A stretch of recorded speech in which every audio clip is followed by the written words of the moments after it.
আসসালামু আলাইকুম। আজকে আমি আপনাদের একটা জিনিস বলার চেষ্টা করব ইনশাআল্লাহ যে কিভাবে অভিজ্ঞতা ছাড়াই আমি কোয়েল পাখির ডিম থেকে বাচ্চা ফুটিয়েছি। প্রথমত এটা একটা ম্যানুয়াল ইনকিউবেটর যে এর আগে আমি কখনো ইনকিউবেটর দেখিনি, ডিম থেকে বাচ্চাও ফুটাইনি এবং কোনো ভিডিও বানাইনি। তাই ভুল ত্রুটি ক্ষমা করবেন ইনশাআল্লাহ।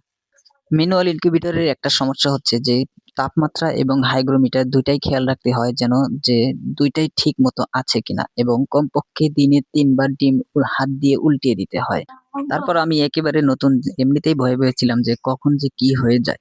অতঃপর আল্লাহ পাকের রহমতে ১০০ পিস ডিম থেকে ৭৬ পিস বাচ্চা বের হয় এবং বাকি ডিমগুলো এই বাচ্চাগুলি পাড়িয়ে নষ্ট করে ফেলে। সুতরাং এটাই ছিল আমার অভিজ্ঞতার ১ম সফলতা।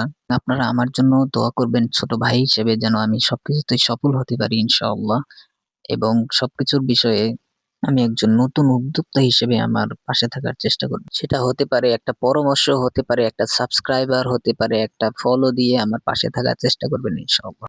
সবাই ভালো থাকবেন, সুস্থ থাকবেন। আমার জন্য দোয়া করবেন। আসসালামু আলাইকুম।